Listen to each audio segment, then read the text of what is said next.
નમસ્કાર, આપ જોઈ રહ્યા છો સ્પાર્ક ટુડે ન્યૂઝ। સુરત જિલ્લાના 505 શૈક્ષણિક કર્મચારીઓને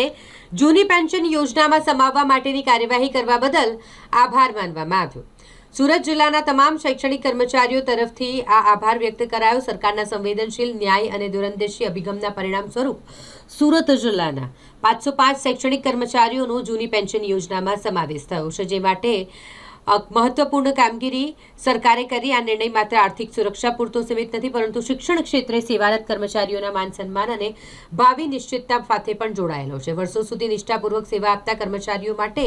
આ કાર્ય એક આશાનો સૂરજ બન્યું છે। સરકારની કાર્યક્ષમ નેતૃત્વ શક્તિ, માનવીય અભિગમ અને કર્મચારી હિત માટેની પ્રતિબદ્ધતા પ્રશંસનીય છે, અને માટે સરકાર તથા સમગ્ર જિલ્લા શિક્ષણ અધિકારી કચેરીના તમામ કર્મચારીઓનો આભાર માનવામાં આવ્યો। હું લીના દેસાઈ, ઉચ્ચતર માધ્યમિક શિક્ષક સંઘ અને માધ્યમિક શિક્ષક સંઘના પ્રમુખ શ્રી શૈલાબેન દેસાઈ અને વહીવટી સંઘના પ્રમુખ અને વહીવટી સંઘના કર્મચારીઓ દ્વારા આજે સુરત જિલ્લા શિક્ષણ અધિકારી શ્રી કચેરીના ડીઓ સાહેબને અને કલેક્ટરશ્રીને અને ભાજપ સરકારને આજે અમે અહીં આભાર માનવા માટે આવ્યા છીએ કે અમને લોકોને જૂની પેન્શન યોજનાની અંદર તમે અમને સામેલ કર્યા, અને 505 જેટલા શિક્ષકોનો તો જિલ્લા શિક્ષણ અધિકારીશ્રીએ રાત દિવસ મહેનત કરીને અમારી ફાઇલ તૈયાર કરી અને આજે અમને જૂની પેન્શન યોજનાની અંદર સામેલ કરી દીધા। અને ભાજપ સરકારનો પણ આ તબક્કે હું ખૂબ જ આભાર માનું છું કે 2005 પછી પહેલાંના જે શિક્ષકો હતા તેને જૂની પેન્શન યોજનામાં તમે સામેલ કર્યા, અને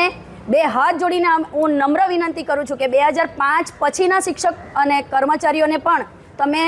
આ લાભ આપો અને એને પણ જૂની પેન્શન યોજનાની અંદર સામેલ કરો, અને એનું આજે શરૂઆત અથવા તો આજે એ વસ્તુનો આજે રજૂઆત કરીએ કે આ આખા